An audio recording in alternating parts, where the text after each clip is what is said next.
Në mes të vrullit të ditës, një fëmijë zgjat dorën duke kërkuar ndihmë. Një burr ndalon dhe vendos ta dëgjojë. Që nga ai çast, asnjëri prej të dyve nuk do të jetë më i njëjti. Nëse kjo histori ju interesoi, mos harroni të abonoheni në kanalin ton dhe na tregoni nga cili qytet po na ndiqni. Duke vazhduar, Debora binte në flokë të rënd mbi bulevardin dëshmorët e kombit atë natë të acar dimri. Vitrinat e ndriçuara të dyqaneve luksoze reflektonin mbi të bardhën e grumbulluar në trotuare, duke krijuar një skenë që dukej si e dal nga një kartolinë. Ishte lloji i bukurisë që u bënte përshtypje turistëve, por që për ata që jetonin aty nuk ishte gjë tjetër veç se një pengesë më shumë në rrugën mes takimit dhe makinës që priste. Ardian Gashi rregulloi shallin e tij prej kashmiri dhe e tërhoqi pallton më afër trupit. Në moshën 37 vjeç, ai kishte ndërtuar një perandori sipërmarrjesh imobiliare që shtrihej nga Prishtina në Tiranë, duke kaluar përmes Romës dhe Stambollit. I lindur në Shkodër, bir emigrantësh nga tropoja që kishin ardhur në Shqipëri me pak më shumë se shpresë në xhep, Ardiani mësoi që në moshë të re se puna ishte e vetmja siguri në jetë. Baba i tij kishte një dyqan të vogël pëlurash në lagje, nëna e tij qepte deri natën vonë.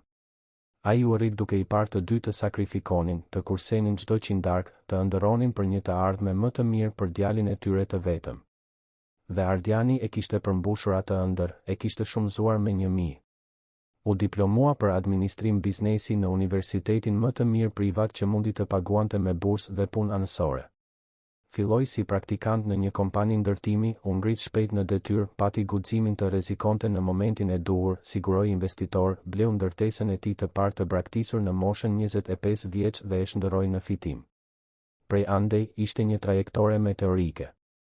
Sot, në moshën 37 vjeç, drejtonte Gashi Associates, një kompani investimesh imobiliare me seli në qendër të Tiranës dhe zyra të shpërndara në përballë.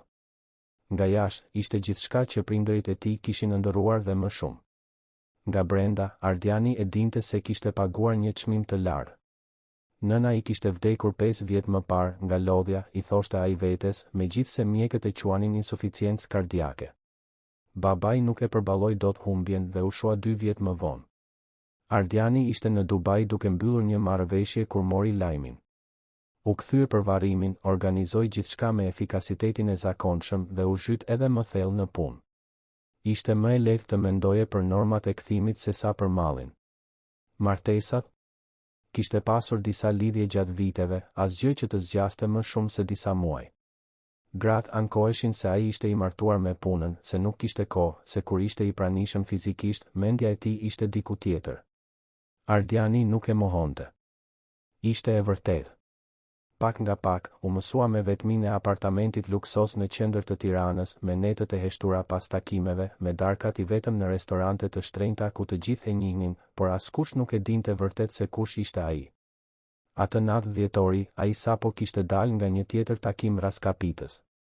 3 orë duke diskutuar blerjen e një kompleksi zyrash në Laprak, duke analizuar projeksione, duke negociuar klauzola, duke bindur investitor.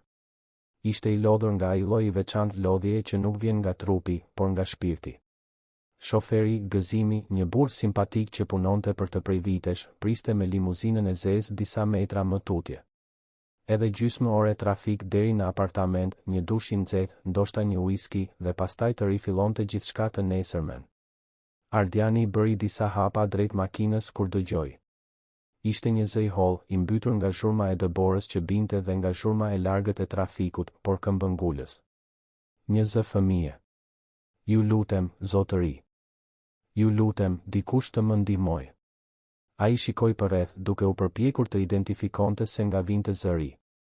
Rruga ishte plot me njerëz të nxituar që ktheheshin në shtëpi, pallto të errëta që përziheshin në muzgun e natës. Dhe atëherë e pa. Pikërisht pranë tij, pothuajse e fshehur mes 2 njerëzve që kalonin shumë shpejt për ta vënë re, ishte një vajzë e vogël. Nuk mund të ishte më shumë se 5 apo 6 vjeç. Veshur me një pallto të kuqe të vjetëruar, shumë të madhe për trupin e saj të vogël, dhe një kapele leshi që kishte parë ditë më të mira. Çizmet ishin të rënda dhe dukej se i rrëshisnin në çdo hap që bënte. Fytyra ishte e kuqe nga i ftohti, sytë e mëdhenj dhe të errët shkëlqenin me lot që këmbëngulnin të mos binin. Ardiani ndaloi. Të gjithë njerëzit përreth vazhdonin të ecnin, sikur vajza të ishte e padukshme. Ose ndoshta e shihnin dhe preferonin të mos e shihnin, mendoi ai. Ishte Tirana, në fund të fundit. Secili me problemet e veta, rrugën e vet, nxitimin e vet. Por diçka në ata sy e mbërtheu në vend. Nuk ishte tamam frikë, megjithse kishte frikë aty. Ishte vendosmëri. Ishte një guxim i vogël dhe i dëshpëruar që nuk duhej të ekzistonte te dikush kaq i ri. A je mirë? Pyeti ai, duke u ulur për të qenë në lartësinë e saj. Theksi i tij Shkodran ende i shënonte fjalët në dialektin e Tiranës, edhe pas kaq shumë vitesh që jetonte atje. Vajza e shikoi për një sekond, sikur po vlerësonte nëse mund t'i besonte atij të huaj me kostum të shtrenjtë dhe pallto të errët. Pastaj, me një zë të dridhur, u përgjigj në shqiv. Mami im nuk zgjohet. Ardiani ndjeu një shtrëngim në gjoks. Shqip. Vajza fliste shqiv. Këtu, në mes të Tiranës, në mes të dëborës, një fëmijë shqiptar që kërkonte ndihmë. Si nuk zgjohet? Pyeti ai, duke ndjerë se gjua amtare sillte një intimitet të papritur në atë moment. Ajo ra në tokë. E thira, por nuk përgjigjet. U përpoqa t'i jepja ujë, u përpoqa të kujtoja atë që thot gjithmonë, se nëse ka një urgjencë duhet të kërkoj ndihmë. Kështu që dola. Vajza gëlltiti me vështirësi, fjalët i dilnin të ngatëruara, frika më në fund po dilte përmes zërit. Por askush nuk ndalonte. Të gjithë kalonin shpejt. Pastaj ju pash juve. Ardiani shikoi përreth. Rruga vazhdonte të ishte e lëvizshme, indiferente. Shikoi makinën, ku gëzimi priste. Shikoi përsëri vajzën, e cila e shikonte me një shpresë kaq të pastër saqë të dhemte. Ku banon? Pyeti ai. Aty afër. Aty. Vajza tregoi një drejtim të paqartë, pastaj u duk se mendoi më mirë. Mund t'ju çoj unë. Ju lutem. Ajo nuk zgjohet. Ishte çmenduri. Ardiani e dinte këtë. Të ndiqte një fëmijë të panjohur në një qytet ku çdo situatë mund të ishte një kurth, një mashtrim, një rrezik. Por kur shikoi përsëri ata sy, kur pa dorën e vogël dhe të ftohtë që vajza i zgjati atij, Ardiani nuk mendoi për rrezikun. Mendoi për nënën e tij.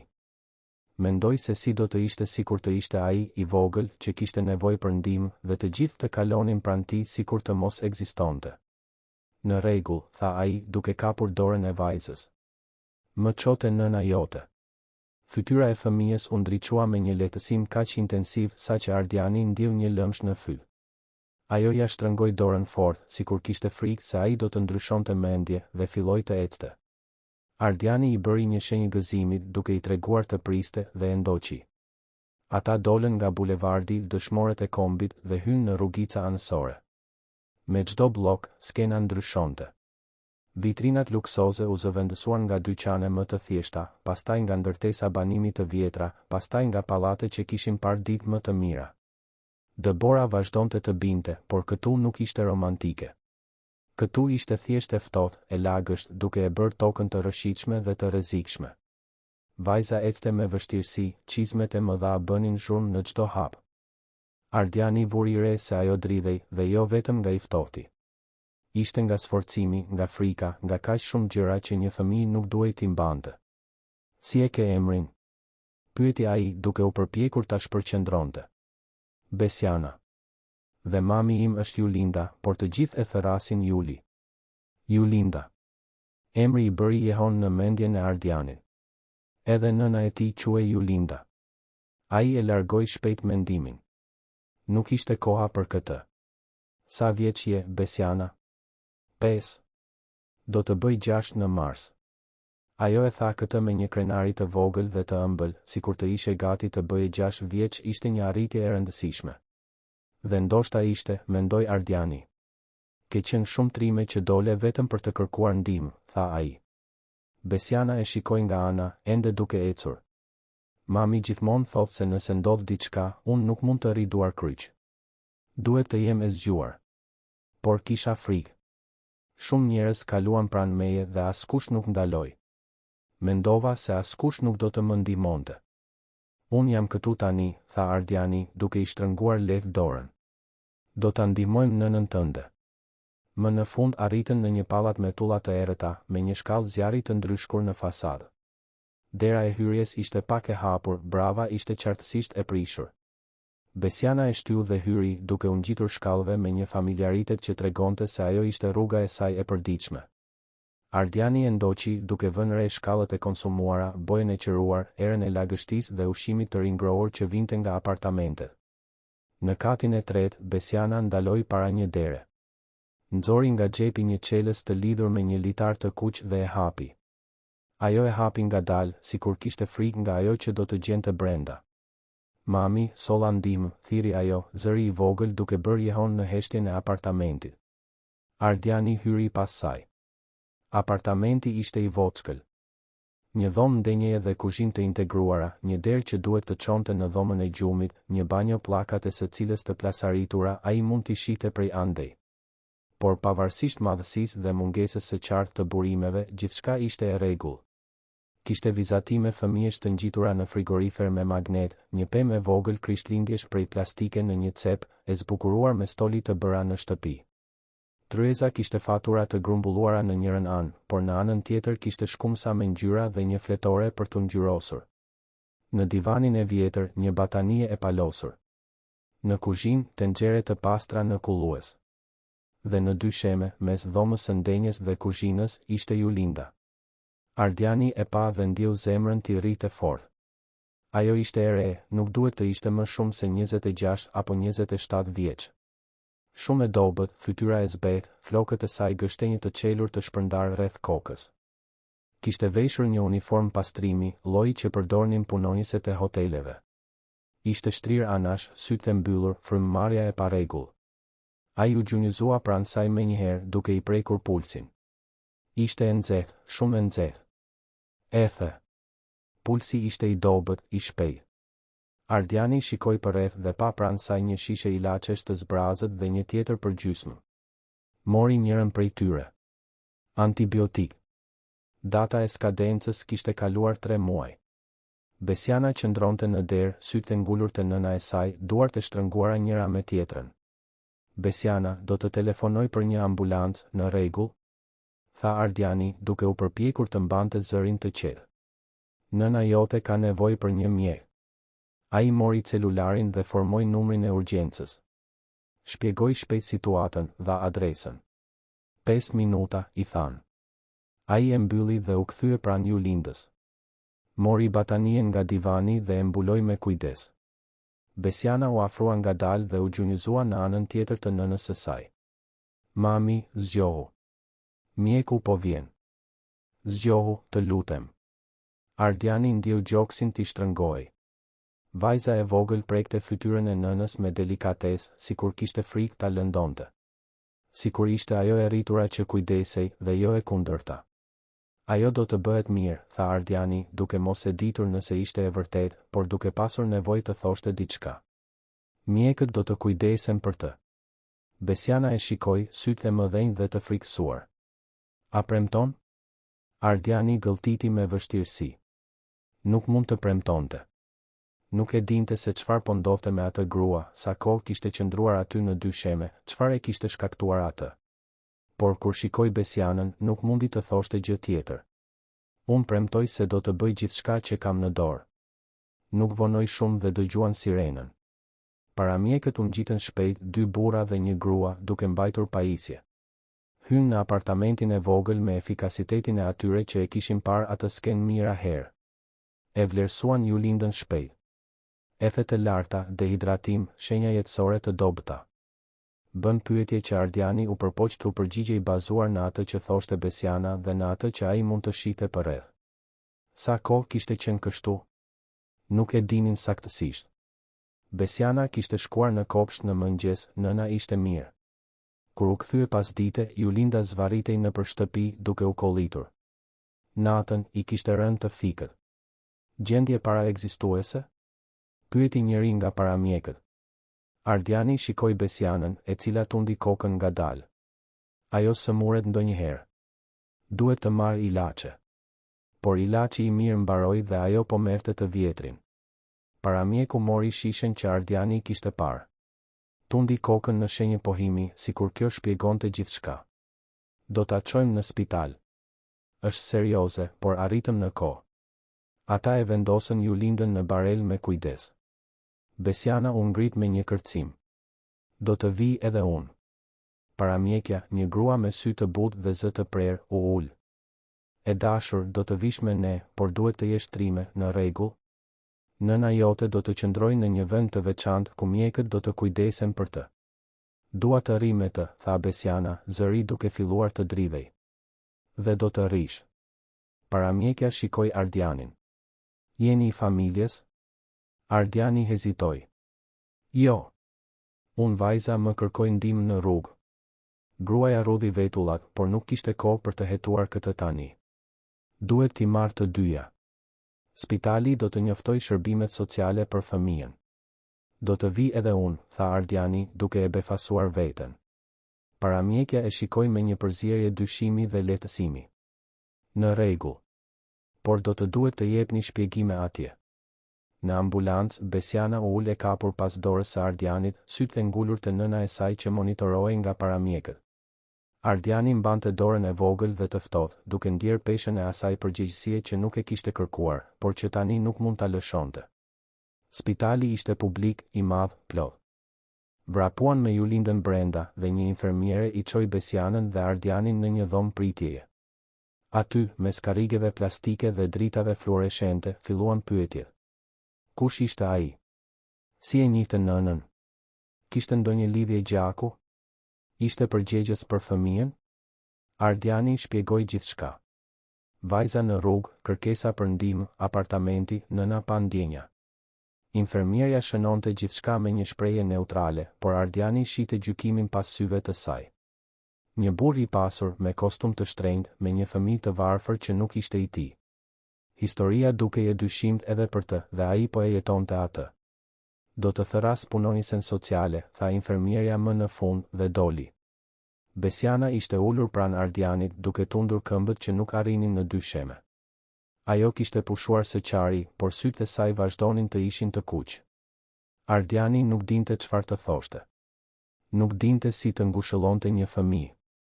Kishin kaluar dekada që nuk kishte kaluar kohë me ndonjë. Do uj?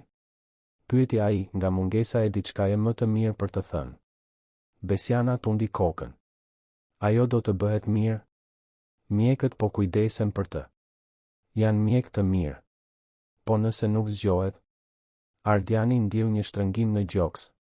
Do të zgjohet, Besiana. Vajza e shikoi me ata sy të mëdhenj dhe të errët. Si e di ti? Sepse pash sa trime je. Dhe vajzat trime kanë nëna të forta. Nëna jote do të zgjohet. Ishte një përgjigje idiote, ai e dinte. Nuk kishte asnjë logjik. Por dukej se ishte ajo që Besiana kishte nevojë të dëgjonte, sepse ajo u mbështet lehtë tek ai dhe Ardiani, pothuajse pa menduar, i kaloi krahun rreth supeve të saj të vogla. Qëndruan kështu për një kohë që u duk e përjetshme. Njerëz vinin e shkonin, barela kalonin, era e spitalit përshkonte gjithçka. Ardiani shikoi përreth dhe pa familje të tëra të grumbulluara, disa duke qarë, të tjerë duke u lutur, të tjerë thjesht duke pritur me atë durim të lodhur të atyre që kishin pritur tashmë shumë. Më në fund, një grua rreth të 40-tave, me syze me skelet të trash dhe një dosje nën krah, u afrua. Zoti Gashi? Besiana? Ardiani u ngrit. Besiana e imitoi, por qëndroi shumë e ngjitur pas tij. Jam Petrita Hoxha, punonjëse sociale e spitalit. Duhet të flas me ju për situatën. Ata e ndoqën në një dhomë më të vogël, me një tavolinë, disa karrige dhe postera në mur për shëndetin dhe të drejtat. Petrita u ul dhe u tregoi të bënin të njëjtën gjë. Së pari, nëna e Besianës, Julinda. Ajo është e qëndrueshme për momentin, por gjendja është serioze. Duket se është një infeksion respirator i rënduar nga raskapitja ekstreme dhe kequshqyrja. Trupi i saj thjesht u fik. Do të duhet të qëndrojë e shtruar për disa ditë, ndoshta një javë. Ajo do të bëhet mirë? Pyeti Besiana me zë të vogël. Petrita e zbuti shikimin. Mjekët do të bëjnë gjithçka, e dashur. Por ajo ka nevojë të pushoj shumë. Besiana tundi kokën në shenjë pohimi, duke u dukur më e rritur se 5 vjeç. Petrita u kthye nga Ardiani. Tani, për situatën e të miturës. Nëna nuk ka familjar të regjistruar. Babai nuk është i pranishëm. Nuk ka të afërm të ngushtë. Në këto rrethana, protokolli është ta dërgojmë fëmijën në një shtëpi fëmije të përkohshme derisa nëna të shërohet. Jo. Zëri i Besianës doli i prerë, i frikësuar. Dua të rri me mamin tim. Do të mund ta vizitosh, tha Petrita, por toni ishte profesional, i largët. Por duhet të qëndrosh në një vend të sigurt ndërsa ajo shërohet. Ardiani ndjeu Besianën t'i kapte dorën me forcë. Shikoi vajzën, pa panikun në sytë e saj. Shikoi Petritën, pa burokracinë e pashmangshme. Dhe atëherë, pa menduar shumë, tha diçka që do të ndryshonte gjithçka. Ajo mund të qëndrojë me mua. Petrita ngriti sytë nga dosja, e befasuar. Si? Unë mund të jem përgjegjësi i përkohshëm. Unë e solla këtu. Ajo më beson. Dhe unë kam kushtet për t'u kujdesur për të ndërsa nëna shërohet. Petrita e studioi me vëmendje. Zoti Gashi, e kuptoni që kjo nuk është sipas protokollit? Nuk kemi si ta verifikojmë përshtatshmërinë tuaj tani, nuk dim asgjë për ju përveç asaj që po thoni. Unë kam dokumente. Mund të ofroj referenca. Kompania ime është e njohur. Ardiani nxori portofolin dhe filloi të nxirrte kartë vizita. Petrita i mori, i analizoi. Ardiani pa momentin kur ajo njohu emrin, kompaninë. Shpreha e saj ndryshoi lehtë. Gashi & Associates.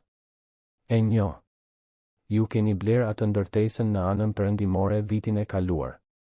Po. Dhe disa të tjera. Unë kam burime, kam një shtëpi të sigurt, kam si të kujdesem për të. Ardiani u përkul përpara. Shikoni, e di që kjo nuk është e zakonshme. E di që duket e çuditshme. Por kjo vajzë më kërkoi ndihmë dhe unë nuk do ta braktis tani. Jo kur ajo ka nevojë. Petrita qëndroi në heshtje për një moment të gjatë. Më në fund, ajo pshërtiu. Do të më duhej të bëja një vizitë në banesën tuaj. Do të më duhej një intervistë e plotë. Dhe do të më duhej miratimi i nënës sapo ajo të zgjohej. Në rregull. Çfarëdo që të duhet. Dhe nuk do të ishte kujdestari e përhershme. Do të ishte një kujdestari e përkohshme jashtëzakonisht e mbikëqyrur. Unë ose ekipi im do të vizitonim vazhdimisht. Asnjë problem. Petrita shikoi Besianën, e cila ende mbante dorën e Ardianit sikur të ishte një doras shpëtimi. Gruaja pshërtiu përsëri dhe Ardiani pa tek ajo jo vetëm punonjësen që zbatonte protokollin, por edhe personin që gjithashtu prekej nga situata. Në rregull. Do të provojmë. Por në shenjën e parë të problemit, fëmia shkon në sistemin zyrtar. E qartë? Kristal. Petrita bëri disa shënime, kërkoi dokumente, bëri kopje. Tha se do të bënte vizitën në shtëpinë e Ardianit të nesërmen. Shpjegoi procedurat, të drejtat, përgjegjësitë. Ardiani dëgjonte gjithçka sikur të ishte në një takim biznesi, por zemra i rrite në një mënyrë krejtësisht të ndryshme. Kur më në fund mundën të shkonin, ishte tashmë agim. Julinda vazhdonte e shtruar, e qetësuar, dhe nuk mund të merrte vizita deri të nesërmen. Besiana ishte e raskapitur, pothuajse duke fjetur në këmbë. Ardiani i telefonoi gëzimit, i cili kishte pritur në rrugën e spitalit gjatë gjithë kësaj kohe. Hyn në limuzinë dhe Besiana u mblodh në sediljen e lëkurës duke shikuar nga dritarja. Ku po shkojmë? Pyeti ajo, përgjumësh. Në shtëpinë time, tha Ardiani. Do të flesh atje sonte. Dhe nesër do ta shoh mamin? Nesër do ta shohësh nënën tënde. Besiana tundi kokën dhe mbylli sytë. Brenda pak minutash, ishte në gjumë, koka e mbështetur në krahun e Ardianit. Ai shikoi nga dritarja ndërsa gëzimi ngiste nëpër rrugët e Tiranës, ende plot me dëbor. Çfarë kishte bërë sapo? Ai, që pak orë më parë mendonte vetëm për kontrata dhe fitime, tani kishte një fëmijë 5 vjeçar që flinte pranë tij, duke i besuar, duke u varur prej tij. Ardian Gashi, biznesmeni i pamëshirshëm, njeriu që shndërronte ndërtesa të braktisura në ar, milioneri që nuk kishte kohë për asgjë tjetër përveç punës, tani kishte një përgjegjësi krejtësisht të ndryshme nga gjithçka që kishte njohur ndonjëherë. Dhe më e frikshmja, kuptoi ai duke shikuar vajzën e fjetur, ishte se për herë të parë pas vitesh, ai nuk ndiej bosh. Për herë të parë pas vitesh, ndjente se ndoshta po bënte diçka që vërtet kishte rëndësi. Apartamenti luksos i Ardianit zinte katin e fundit të një pallati modernist në qendër të qytetit. Kur dyert e ashensorit privat u hapën direkt brenda në apartament, Besiana u zgjua e trembur, sikur të kishte harruar për një sekond se ku ishte. Ajo shikoi përreth me sy të zgurdulluar, ende duke mbajtur dorën e Ardianit. Vendi ishte pikërisht ai që pritej nga dikush si ai. I gjerë, minimalist, me dritare nga dyshemeja në tavan që ofronin pamje të Tiranës së ndriçuar. Dyshemeja ishte prej drurit të qelur, muret të bardha, mobiljet e dizajnit në tone gri dhe të zeza. Kishte vepra arti moderne në mure, një raft plot me libra që dukej se nuk ishin prekur kurrë, një kuzhinë e integruar me pajisje elektroshtëpiake të teknologjisë së fundit që shkëlqenin sikur sapo kishin dalë nga dyqani. Gjithçka ishte e pastër, e organizuar, e ftohtë. Një vend që dukej më shumë si një revistë dekorimi sesa një shtëpi ku dikush jetonte vërtet. Besiana bëri disa hapa hezitues, çizmet e mëdha linin gjurmë të lagura në dysheme. Ajo shikoi lart, në tavanin e lartë, në llampadarët diskret që krijonin një ndriçim të butë. Pastaj shikoi përsëri Ardianin, sikur të kërkonte leje për të ekzistuar në atë hapësirë. Mund të ndihesh rehat, tha Ardiani, duke hequr pallton dhe duke e varur në varsen e rrobave në hyrje. Duhet të jesh e uritur. Në të vërtetë, ai nuk kishte ide nëse ajo ishte e uritur apo jo. Nuk kishte ide për asgjë kur bëhej fjalë për fëmijët. Kur ishte hera e fundit që kishte kaluar kohë me një fëmijë? Nuk arrinte ta kujtonte. Ndoshta kur ishte vetë fëmijë. Besiana nuk u përgjigj. Thjesht vazhdoi të shikonte përreth, e vogël dhe e pavend në mes të gjithë asaj sofistikimi. Ardiani vuri re se ajo dridhej dhe jo vetëm nga i ftohti. Ishte nga raskapitja, nga frika, nga gjithçka që kishte ndodhur atë natë të pamundur. Le të gjejmë një vend për të fjetur, tha ai, duke i zgjatur dorën. Ajo e kapi pa hezituar dhe Ardiani ndjeu përsëri atë shtrëngim në gjoks. Besimi i asaj vajze tek ai ishte kaq i pastër, kaq absolut, saqë e frikësonte. Ai e çoi nëpër korridor. Kishte 3 dhoma gjumi në apartament. E tia, e madhe dhe jo personale si pjesa tjetër e shtëpisë. Njëra që shërbente si zyrë, plot me letra dhe kompjuter. Dhe një e tretë që e përdorte për miq, kur ndonjë partner ose investitor duhej të qëndronte në qytet. Kjo e fundit kishte një krevat dopjo, një dollap bosh dhe asgjë më shumë. Asnjë pikturë në mur. Ardiani shikoi dhomën dhe papritur kuptoi se sa e papërshtatshme ishte ajo për një fëmijë 5 vjeçar. Krevati ishte shumë i lartë. Nuk kishte asgjë që të kujtonte rehati apo siguri. Ishte thjesht një tjetër hapësirë boshe dhe e bardhë. Këtu, tha ai gjithsesi, sepse nuk kishte zgjidhje tjetër. Mund të flesh këtu sot. Besiana ia lëshoi dorën dhe hyri ngadalë. Shikoi krevatin e lartë, dritaret e mëdha, dhomën që dukej më e madhe se i gjithë apartamenti ku ajo jetonte me nënën e saj. Është shumë e madhe, tha ajo, me zë të vogël. Ardiani rudhi vetullat. Shumë e madhe? Si mund të ishte një vend shumë i madh? Por pastaj e pa nga perspektiva e saj. Një vajzë 5 vjeçare që sapo kishte përjetuar ditën më të keqe të jetës së saj, vetëm në një dhomë të çuditshme, në një shtëpi të çuditshme, me një burr të çuditshëm. Sigurisht që ishte e frikshme. Po sikur, filloi ai, duke menduar shpejt, të organizojmë një cep në dysheme? Me batanie dhe jastëk? Kështu bëhet më komode. Sytë e Besianës u ndriçuan lehtë. Sikur të bënim kamping. Ardiani nuk kishte idenë më të vogël se çfarë do të thoshte kamping për një fëmijë 5 vjeçar, por tundi kokën në shenjë pohimi. Pikërisht. Si kamping. Ai shkoi te dollapi i rrobave të krevatit dhe nxori batanie, jorgan, jastëk. Montoi një lloj foleje në dysheme, midis krevatit dhe dritares. Besiana e ndihmoi duke rregulluar jastëkët ashtu siç donte, duke tërhequr një batanie specifike sepse ishte më e butë. Pak nga pak, cepi u bë më pak bosh. Ende nuk ishte perfekt, por ishte më mirë. Gati, tha Ardiani, i kënaqur me rezultatin e improvizuar. Si thua? Besiana u gjunjëzua në mes të batanijeve dhe, për herë të parë që kur Ardiani e kishte njohur atë natë, ajo buzëqeshi. Ishte një buzëqeshje e vogël, e lodhur, por ishte një buzëqeshje. Është mirë. Shkëlqyeshëm. Tani duhet të gjej diçka për të veshur. Ato rroba janë të lagura. Ai shikoi përreth, pa pasur ide se ku do të gjente rroba fëmijësh. Pastaj i lindi një ide. Shkoi në dhomën e tij dhe mori një bluzë të pastër, nga më të vjetrat dhe më të konsumuarat që kishte. Kur u kthye, Besiana tashmë po hiqte pallton e kuqe të lagur. Ajo mbeti me bluzë dhe pantallona dhe Ardiani vuri re sa e dobët ishte. Shumë e dobët për një fëmijë. Brinjet i dalloheshin lehtë nën bluzën e hollë. Ai rudhi vetullat, por nuk tha asgjë. Thjesht i dha bluzën e tij. Vish këtë. Do të ri shumë e madhe, por të paktën është e thatë dhe e ngrohtë. Besiana mori bluzën dhe e veshi. Veshja i arrinte deri te gjunjët, mëngët i kalonin duar. Ajo dukej si një fantazme e vogël dhe për herë të dytë atë natë, Ardianit i erdhi për të qeshur, por e mbajti veten. Tani duhet të hash diçka, tha ai. Ke ngrënë darkë? Besiana tundi kokën. Mami do të bënte makarona, por pastaj filloi të ndiej keq. Ardiani bëri një llogari mendore. Vajza nuk kishte ngrënë që nga pasditja, me siguri. Ishte pothuajse ora 2 e mëngjesit. Ajo duhej të hante. Shkojmë në kuzhinë.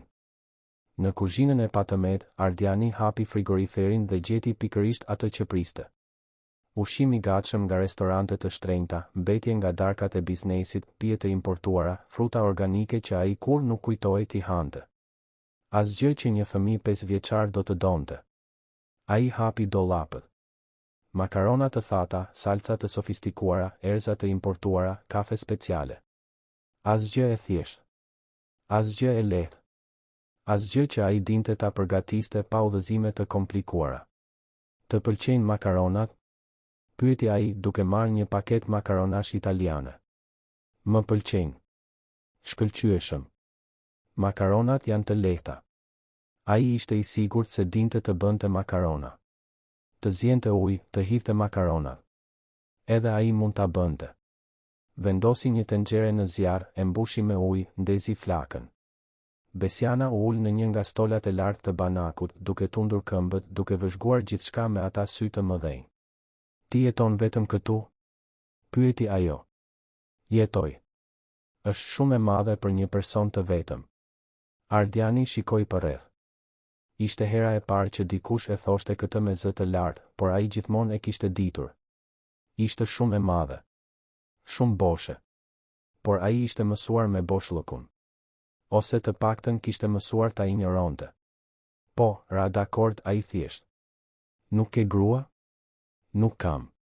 As fëmijë? As fëmijë. Besiana u duk se mendoi për këtë. Nuk ndihesh vetëm? Ardiani hodhi makaronat në ujin që vlone, mori një pirun për t'i përzier. Ndonjëherë, tha ai sinqerisht. Por jam shumë i zënë me punë. Nuk kam kohë të ndihem vetëm. Ishte një përgjigje e rrituri, pa kuptim për një fëmijë. Por Besiana tundi kokën sikur e kuptonte. Mami gjithashtu punon shumë. Ajo pastron hotele. Ndonjëherë vjen shumë e lodhur. Por ajo gjithmonë gatuan për mua. Dhe gjithmonë lexon një histori para se të fle, edhe kur është shumë e lodhur. Ardiani ndjeu një lëmsh në fyt. Imagjinoj atë grua, ju lindën duke u zvarritur në për apartamentin e vogël pas turneve të 2 fishta ose 3 fishta të punës, por ende duke gatuar, duke lexuar histori, duke u kujdesur. Dhe ai, me të gjitha burimet e botës, mezi arrinte të zjente ca makarona. Nëna jote është shumë e fortë, tha ai. Ajo është nëna më e mirë në botë. Besiana e tha këtë me një bindje kaq të pastër sa që Ardianit ju desh të kthente fytyrën, duke ushtirur se ishte i përqendruar në sobë. Kur makaronat u bën gati, ai i kulloi, i hodhi pak gjalp dhe krip dhe i shërbeu në një pjatë të thellë. Nuk ishte asgjë e veçantë, por Besiana e hëngri sikur të ishte gjëja më e mirë në botë. Ose ndoshta ishte thjesht shumë e uritur për t'u shqetësuar. Është e mirë? Pyeti ai. Po. Faleminderit, zotëri. Mund të më thërasësh, Ardian. Besiana e shikoi, hezituese. Mami im thot se duhet t'u them zotëri dhe zonjë të rriturve. Nëna jote ka të drejtë. Por unë po të them se mund të më thërasësh, Ardian, në rregull. Jemi miq tani. Besiana mendoi për këtë. Në rregull. Faleminderit, Ardian. Dëgjimi i emrit nga zëri i asaj vajze ishte i çuditshëm. Ndryshe nga kur klientët, partnerët ose punonësit e thërrisnin. Kishte një intimitet në të. Një besim. Dhe Ardiani nuk ishte i sigurt nëse e meritonte. Pasi Besiana mbaroi së ngrëni, ishte pothuajse ora 3 e mëngjesit. Ajo po luftonte për të mbajtur sytë hapur, lodhja më në fund po mposhte frikën dhe adrenalinën. Le të flem, tha Ardiani, duke e marrë në krah. Besiana nuk protestoi, thjesht mbështeti kokën në supin e tij dhe Ardiani ndjeu peshën e vogël dhe të ngrohtë në krah. Kur ishte hera e fundit që kishte mbajtur dik kështu? Kur ishte hera e fundit që dikush i kishte besuar aq sa të flinte në krahët e tij? Ai e çoi përsëri në dhomë dhe e shtriu në folen e batanijeve që kishin bërë. E mbuloi me kujdes, tërhoqi batanien deri te mjekra. Besiana ishte pothuajse në gjumë, por i kapi dorën. Ardian, murmuriti ajo, me sytë e mbyllur. A premton se mami do të bëhet mirë? Ai shikoi atë vajzë, kaq të vogël, kaq të brishtë, duke i kërkuar diçka që ai nuk ishte i sigurt se mund ta garantonte. Por kur hapi gojen, tha atë që ajo kishte nevojë të dëgjonte. Unë premtoj se do të bëj gjithçka që ajo të bëhet mirë. Besiana u duke kënaqur me përgjigjen. Faleminderit që më ndihmove sot. Ti je një njeri i mirë. Ardiani ndjeu zemrën t'i shtrëngoi. Një njeri i mirë. Sa kohë kishte që dikush e quante kështu? Vitet e fundit e kishin quajtur me shumë gjëra. I pamëshirshëm. Brillant. Ambicioz. I ftohtë. Por njeri i mirë? Jo. Fli mirë, Besiana, tha ai, duke i larguar një tufë flokësh nga fytyra. Natën e mirë, Ardian. Ai qëndroi aty për disa minuta të tjera, derisa u sigurua se ajo ishte në gjumë. Pastaj doli ngadalë, duke lënë derën gjysmë të hapur dhe dritën e korridorit ndezur, në rast se ajo zgjohej dhe friksoi. Kthyer në dhomën e ndenjes, Ardiani u hodh në divan dhe kaloi duart nëpër fytyrë. Ishte pothuajse ora 4 e mëngjesit. Brenda pak orësh do të kishte një takim të rëndësishëm. Një prezantim për investitorët për një projekt në Don Bosco. Kishte kaluar javë të tëra duke e përgatitur dhe tani nuk arrinte as të kujtonte se për çfarë bëhej fjalë. Mori celularin dhe pa 10 mesazhe të palexuara. Gëzimi, shoferi i tij, kishte dërguar mesazh duke pyetur nëse ishte gjithçka në rregull. Asistentja e tij, Anila, kishte telefonuar 3 herë. Disa partnerë donin konfirmim për takimet. Një investitor i rëndësishëm donte të caktonte një darkë. Ardiani shikoi gjithë ato dhe ndjeu një lodhje të thellë. Nuk ishte lodhje fizike. Ishte diçka më e madhe. Ishte raskapitja e mbajtjes së maskës, e të qenit gjithmonë efikas, gjithmonë i disponueshëm, gjithmonë në kontroll. Ai u ngrit dhe shkoi te dritarja. Jashtë, Tirana vazhdonte të ishte zgjuar, dritat vezullonin, makinat kalonin edhe në atë orë. Debora kishte pushuar së rëni, por e bardha ende mbulonte gjithçka, duke krijuar një heshtje të çuditshme mbi qytetin që kur nuk flinte. Ardiani mendoi për natën që kishte pasur. Disa orë më parë, ai ishte thjesht një biznesmen që dilte nga një tjetër takim i mërzitshëm. Tani, kishte një fëmijë që flinte në shtëpinë e tij. Një fëmijë që varej prej tij. Një fëmijë, nëna e së cilës po luftonte për jetën në një spital publik. Si ishte kthyer jeta përmbys kaq shpejt? Ai mendoi për Julindën, nënën e Besianës. U përpoq të imagjinonte se si ishte jeta e saj. Të punonte në turne të shumë fishta për të mbajtur një vajzë vetëm. Të jetonte në një apartament të vogël. Të racionalizonte ilaçet. Dhe ende, në një farë mënyre, të rriste një vajzë kaq të edukuar, kaq trime, kaq plot dashuri. Ardiani kishte shumë më tepër se sa Julinda do të kishte ndonjëherë. Para, pushtet, ndikim. Por ajo kishte diçka që ai e kishte humbur shumë kohë më parë. Kishte qëllim. Kishte dikë për të cilin të luftonte. Kishte dashuri. Ai u kthye në dhomën e miqve dhe vështroi nga dera gjysmë e hapur. Besiana ishte mbledhur kruspull në mes të batanijeve, duke marrë frym lehtë, më në fund në paqe. Në gjumë, dukej edhe më e vogël, edhe më e brishtë. Dhe Ardiani ndjeu një mbrojtje të egër të lindte në gjoksin e tij. Kjo vajzë i kishte kërkuar ndihmë. I kishte besuar. Dhe ai nuk do ta zhgënjente. Herët në mëngjes, para se të lindte dielli, Ardiani ishte tashmë zgjuar. Nuk kishte arritur të flinte shumë, mendja i sillej rreth gjithçkaje që duhej të bënte.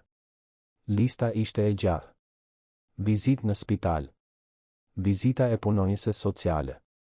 Të telefononte Anilën dhe të riorganizonte agjendën.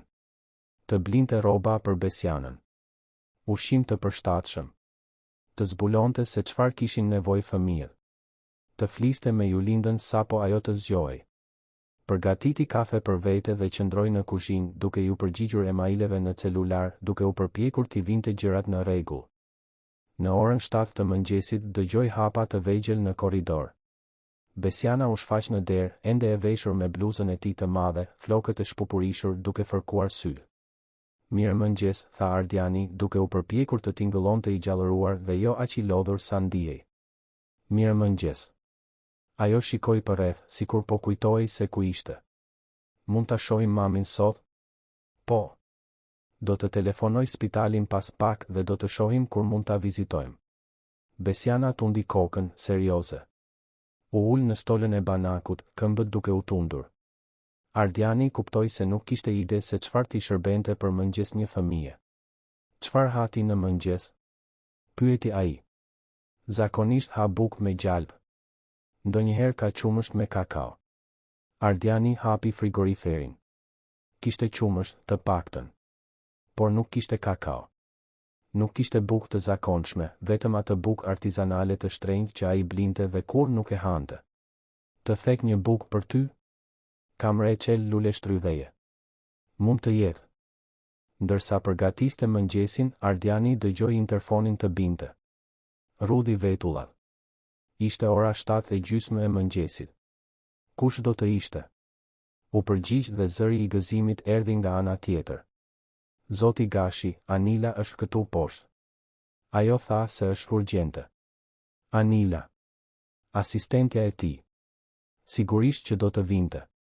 Ai ishte zhdukur gjithë natën, nuk i ishte përgjigjur telefonatave të saj. Ajo duhet të ishte në panik. Mund ta lejosh të ngjitet. Minuta më vonë, Anila hyri në apartament si një uragan. Ishte një grua rreth të 30-ave, jashtëzakonisht kompetente, gjithmonë e veshur në mënyrë të patëmet, me një agjend gjithmonë në dorë. Ajo kishte qenë asistentja e tij për 5 vjet, e njihte rutinën e tij më mirë se ai vetë, dhe kur nuk e kishte parë të dështonte në një angazhim. Ardian, ku ishe? Filloi ajo dhe pastaj ndaloi kur pa Besianën të ulur në banak, duke ngrënë bukë me reçel. Zonjusha? Pyeti ajo, e hutuar. Është një histori e gjatë, tha Ardiani. Anila, kjo është Besiana. Besiana, kjo është Anila. Ajo punon me mua. Përshëndetje, tha Besiana me ndrojtje. Anila shikoi nga Besiana te Ardiani, duke pritur qartësisht një shpjegim. Ardiani pshërtiu dhe filloi të tregonte. Gjithçka. Vajza në rrugë, nëna pa ndjenja, spitali, kujdestaria e përkohshme.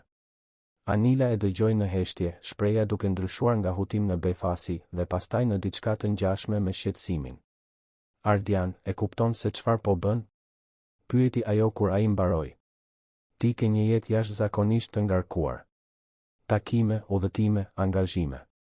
Si do të kujdesesh për një fëmijë? Do t'ja dal disi. Po prezantimi i sotëm? Investitorët po presin. Është një projekt prej 50 milionësh. Ardiani shikoi Besianën, e cila vëzhgonte gjithçka me vëmendje. Shikoi përsëri Anilën. Shtyje. Anila rahu qepallat. Si e shtyje? Ardian, kjo është planifikuar prej muajsh. Nuk mund të mos paraqitesh thjesht. Mundem dhe do ta bëj. Kjo vajzë ka nevojë për mua sot. Investitorët mund të presin. Anila qëndroi në heshtje për një moment të gjatë. Pastaj ajo pshërtiu, mori celularin dhe filloi të shtypte. Në rregull. Do ta shtyj. Por do të duhet të japësh shpjegime. Njerëzit do të pyesin. Le të pyesin. Nëse do të ishit në vendin e Ardianit, a do ta kishit ndihmuar Besianën apo do të kishit bërë diçka tjetër? Na tregoni në komente. Anila qëndroi për disa minuta të tjera, duke riorganizuar agjendën e tij, duke bërë telefonata, duke u përpjekur të minimizonte dëmin që do të shkaktonte anulimi. Ardiani vuri re se ajo ishte dukshëm e irrituar, por edhe e intriguar. Më në fund, ajo u përshëndet dhe u largua, duke premtuar se do të kthehej më vonë për të parë se si ishin gjërat. Kur mbetën vetëm përsëri, Ardiani telefonoi spitalin. Infermierja e turnit tha se Julinda e kishte kaluar natën e qëndrueshme, por ishte ende e qetësuar. Mund të merrte vizita pas orës 10 të mëngjesit. Do të shohim nënën tënde pas disa orësh, I tha Ardiani Besianës. Ndërkohë, duhet të blejmë disa rroba për ty, nuk ka nevojë, tha Besiana shpejt. Unë kam rroba në shtëpi. Shtëpi. Apartamenti I vogël ku Julinda kishte humbur ndjenjat. Ardiani tundi kokën në shenjë pohimi. Në rregull. Le të marrim gjërat e tua së pari. Morën një taksi, sepse Ardianit ju duk se limuzina do të ishte e tepërt. Gjatë rrugës, Besiana qëndroi e ngjitur pas dritares, duke parë qytetin të zgjohej në ndëbor. Dukej më e relaksuar në dritën e ditës, më pak e frikësuar. Kur arritën në pallatin e saj, realiteti goditi përsëri. Në dritën e ditës, vendi dukej edhe më I konsumuar. Dera e prishur, shkallët që kërcisnin, era e mykull. Por Besiana ngjitej me familjaritet, sikur të ishte vendi më I natyrshëm në botë. Në apartament, ajo shkoi direkt në dhomën që ndante me nënën e saj. Mori një çantë shpine të vogël dhe filloi ta mbushte me rroba. Ardiani qëndroi në derë duke vëzhguar. Dhoma ishte e vogël, me një krevat dopjo ku nëna dhe bija me siguri flinin bashk dhe një garderobë të thjeshtë. Por kishte dashuri në çdo cep. Vizatime në mur foto të ngjitura me ngjitës. Një kukull e vjetër por e mirë mbajtur. Një libër historish I konsumuar nga leximi I shpesh. Besiana mori kukullën dhe e përqafoi. Mami ma dha për ditëlindjen time të 4. Quhet Lulu. Është një emër I bukur, tha Ardiani. Ajo shikoi përreth, syt duke I mbushur me lodh. Kur do të mund të kthehet mami në shtëpi? Së shpejti. Sa po të bëhet mirë? Po nëse nuk përmirësohet? Ardiani u gjunjëzua pranë saj. Besiana, nëna jote është shumë e fortë. Ajo do të përmirësohet. Mjekët po kujdesen për të. Besiana tundi kokën, por lotët rodhen gjithsesi. Thjesht doja që ajo të ishte mirë. Thjesht doja që të mund të ktheheshim në shtëpi. Ardiani e tërhoqi në një përqafim dhe ajo qau në supin e tij, e vogël dhe e frikësuar. Ai e mbajti atë vajzë dhe ndjeu diçka të thyej brenda tij. E gjithë armatura që kishte ndërtuar gjatë viteve, e gjithë ftohtësia që kultivoi për të mbijetuar në botën e biznesit, e gjithë kjo u plasarit pak më shumë. Gjithçka do të shkojë mirë, murmuriti ai, pa e ditur nëse e besonte këtë, por duke pasur nevojë ta thoshte. Unë premtoj se gjithçka do të shkojë mirë. Në spital, infermierja I çoi në dhomën ku ishte Julinda. Ishte një pavion internimi I përgjithshëm, me disa krevate të ndara vetëm me perde të holla.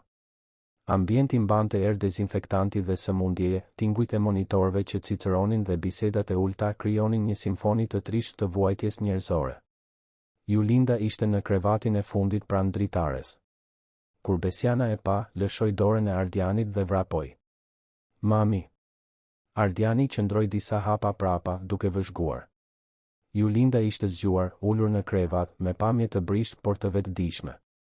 Ajo kishte rrath të thellë poshtë syve, lëkurën ende të zbehtë, por sytë e saj shkëlqyen kur pa vajzën.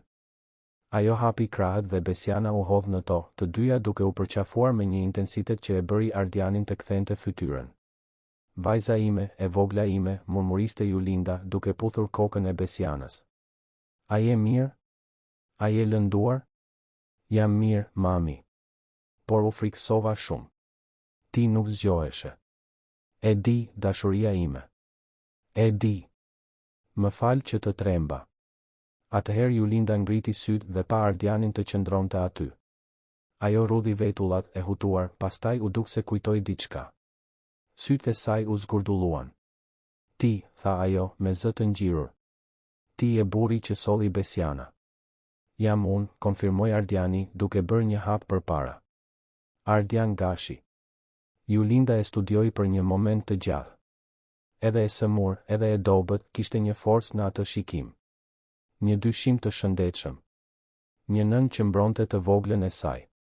Besiana më tregoi se ndihmove. Se telefonove ambulancën. Se erdhe me mua në spital. Bëra atë që çdo njeri duhet të bëj. Julinda lëshoi një të qeshur të shkurtër dhe të hidhur. Çdo njeri nuk bën asgjë. Çdo njeri kalon drejt. Besiana më tregoi se ajo kërkoi ndihmë nga disa njerëz para teje. Ardiani nuk tha asgjë. Ishte e vërtet në fund të fundit. Pse ndihmove? Pyeti Julinda. Çfarë kërkon? Pyetja ishte e drejt për drejt, e ashpër, por Ardiani nuk u ofendua. Në vendin e saj, edhe ai do të dyshonte. Një burr i pasur që shfaqet nga hiçi, ndihmon një nën beqare dhe vajzën e saj, merr fëmijën në shtëpi. Dukej si histori e kronikës së zezë. Nuk dua asgjë, tha ai sinqerisht. Vajza jote më kërkoi ndihmë. Unë ndihmova. Vetëm kaq. Julinda vazhdoi ta shikonte, duke u përpjekur të lexonte diçka për tej fjalëve. Më në fund, ajo pshërtiu. Faleminderit. Nuk e di si do ta shlyej këtë, por faleminderit. Nuk ka nevojë të shlyesh asgjë. Para se Julinda të mund të përgjigjej, dera u hap dhe Petrita, punonjësja sociale, hyri. Ajo mbante një dosje nën krah dhe një shprehje profesionale në fytyrë. Mirëdita. Zonja Julinda, zoti Gashi. Duhet të flasim për situatën. Çfarë situate? Pyeti Julinda, menjëherë e tensionuar. Petrita tërhoqi një karrige dhe u ul. Shpjegoi për kujdestarinë e përkohshme, për mënyrën se si Ardiani ishte ofruar të kujdesej për Besianën ndërsa Julinda shërohej për vizitat dhe vlerësimet që do të bëheshin. Me çdo fjalë, fytyra e Julindës bëhej më e mbyllur. Kur Petrita mbaroi, ajo tundi kokën me vendosmëri. Jo. Vajza ime nuk do të qëndroj me një të huaj. Mami, filloi Besiana, por Julinda e ndërpreu butësisht. Dashuri, dil jashtë një minutë. Duhet të flas me të rriturit. Besiana shikoi nga nëna e saj te Ardiani, hezituese. Ardiani tundi kokën. Gjithçka është në rregull. Dil jashtë. Unë jam këtu. Vajza doli ngadalë dhe sapo dera u mbyll, Julinda u kthye nga Petrita. Unë nuk e njoh këtë burr. Si mund t'ia dorëzoni thjesht vajzën time atij? Ju ishit pa ndjenja, shpjegoi Petrita me durim. Nuk kemi regjistrim të familjes. Protokolli do të ishte ta dërgonim fëmijën në një shtëpi fëmije të përkohshme. Zoti Gashi u ofrua, dhe duke marrë parasysh se ishte ai që ju solli në spital dhe se Besiana qartësisht i beson atij, bëm një lëshim. Por është tërësisht e përkohshme dhe e mbikëqyrur. Nuk më intereson protokolli. Ajo është vajza ime. Dhe askush nuk po thot të kundërtën, tha Petrita. Por zonjë, ju do të qëndroni e shtruar për disa ditë të tjera. Besiana nuk mund të qëndroj këtu në spital. Dhe pa të afërm ose miq të ngushtë për t'u kujdesur për të, cilat janë opsionet? Julinda qëndroi në heshtje. Ardiani shihte konfliktin në fytyrën e saj. Krenaria duke luftuar kundër realitetit. Dëshira për të mbrojtur vajzën kundër nevojës për të pranuar ndihmë. Shiko, tha Ardiani, duke ndërhyrë për herë të parë. E kuptoj shqetësimin tënd. Nëse do të isha në vendin tënd, as unë nuk do të besoja. Por betohem se vetëm dua të ndihmoj. Besiana qëndroi në shtëpinë time mbrëm, fjeti mirë, hëngri mirë. Sot në mëngjes erdhëm të merrnim rrobat e saj. Unë nuk do ta lëndoj vajzën tënde. Si mund të jem e sigurt për këtë? Pyeti Julinda, zëri duke ju thyer lehtë. Nuk mundesh, pranoi Ardiani. Nuk mund të jesh absolutisht e sigurt. Por unë mund të jap adresën time, kontaktet e mia, mund të më telefonosh në çdo kohë. Petrita do të bëj vizita të vazhdueshme. Dhe nëse në ndonjë moment ti ose Besiana ndjeni të parehatshme, ajo kthehet menjëherë në sistemin zyrtar. Julinda e shikoi atë, pastaj Petritën, pastaj duart e saj. Ajo ishte e lodhur, Ardiani mund ta shihte. E lodhur nga lufta, e lodhur nga të qenit gjithmonë e fortë, e lodhur nga mungesa e zgjedhjeve. Në rregull, tha ajo më në fund, me zë të ulët. Por me kushte. Dua të flas me të çdo ditë. Dua të di ku është, me kë është, çfarë po bën. Dhe në gjën e parë të çuditshme, në gjën e parë që nuk më pëlqen, ajo largohet prej andej. Pajtohem me gjithçka, tha Ardiani menjëherë. Dhe kur të dal prej këtu, dua vajzën time menjëherë. Asnjë letërnari e komplikuar, asnjë zvarritje. Asnjë problem. Julinda studioi fytyrën e tij edhe një herë. Pastaj tundi kokën, një lëvizje e vogël dhe e lodhur. Në rregull. Petrita bëri disa shënime, shpjegoi hapat e ardhshëm dhe doli për t'u marrë me dokumentacionin. Kur mbetën vetëm, Julinda shikoi Ardianin me një përzierje mirënjohjeje dhe sikleti. Nuk di si të falënderoj, filloi ajo. Nuk ka nevojë, e ndërpreu Ardiani. Seriozisht. Nuk ka nevojë. Ka nevojë po. Ti më shpëtove jetën. Dhe po kujdesesh për vajzën time. Kjo nuk është asgjë. Ardiani tërhoqi karrigen ku ishte Petrita dhe u ul. Mund të bëj një pyetje? Mundesh. Çfarë ndodhi? Si arritën në atë gjendje? Julinda lëshoi një të qeshur pa humor. Lodhje. Mungesë kujdesi për veten. Mungesë parash për ilaçe. Zgjidh cilën do. Prej sa kohësh ishe e sëmur? Disa muaj. Fillova me një grip që nuk përmirësoi. Por nuk mund të mungoja në punë, e di? Nuk mund t'ja lejoj vetes luksin të sëmurem. Kështu që e shtyja, merja ilaçe të skaduara që kisha në shtëpi, punoja edhe pse ndihesha keq. Dhe trupi im thjesht u dorëzua. Ardiani ndjeu një zemërim të shurdhër të rritej në gjoksin e tij. Jo ndaj Julindës, por ndaj situatës. Ndaj padrejtësisë së gjithë kësaj. Një grua që punonte deri në raskapitje, pa pasur mundësi të kujdesej për veten, pa rrjet mbështetës, gjithçka për të mbajtur një vajzë vetëm. Nuk ke familje? Pyeti ai. Jo këtu. Familja ime është e gjitha në Korçë. Erdha këtu 6 vjet më parë me baban e Besianës. Ai premtoi një jetë më të mirë, punë, mundësi. Erdhëm me vizë turistike, si shumë njerëz. Gjeta punë duke pastruar shtëpi, pastaj duke pastruar hotele. Ai gjeti punë në ndërtim. Po ai? Pyeti Ardiani, megjithse tashmë e imagjinonte përgjigjen. Iku kur unë mbeta 7 zën. Tha se nuk ishte gati të bëhej baba. U kthye në Korçë dhe nuk e pash më kurrë. Julinda ngriti supet, por Ardiani pa dhimbjen e vjetër pas gjestit. Kështu që mbeta vetëm. Pa dokumente, pa para, 7 zën. Por nuk do të kthehesha në Korçë e dështuar. Nuk do ta pranoja se kisha gabuar që erdha. Kështu që qëndrova.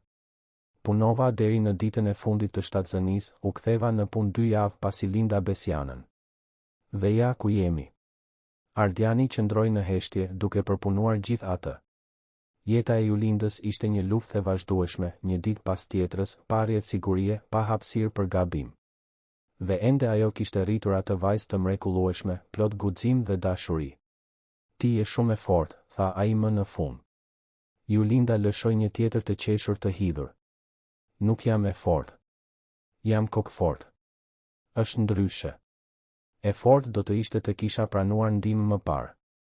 E fortë do të ishte të mos e kisha lënë të arrinte në këtë pikë. Të pranosh ndihmë nuk është dobësi. Për dikë që gjithmonë i është dashur t'ia dalë vetëm, po. Julinda e shikoi atë. Ti nuk do ta kuptoje. Ti ke para, ke pushtet. Ti kur nuk ke pasur nevojë të varesh nga askush. Do të habiteshe, tha Ardiani me zë të ulët. Para se Julinda të mund të pyeste se çfarë donte të thoshte, dera u hap dhe Besiana hyri me vrap. Ajo mbante një gotë me ujë dhe biskota në një tabaka. Infermierja tha se mund të hash, mami. Julinda buzëqeshi dhe ishte sikur dielli kishte hyrë në atë dhomë spitali.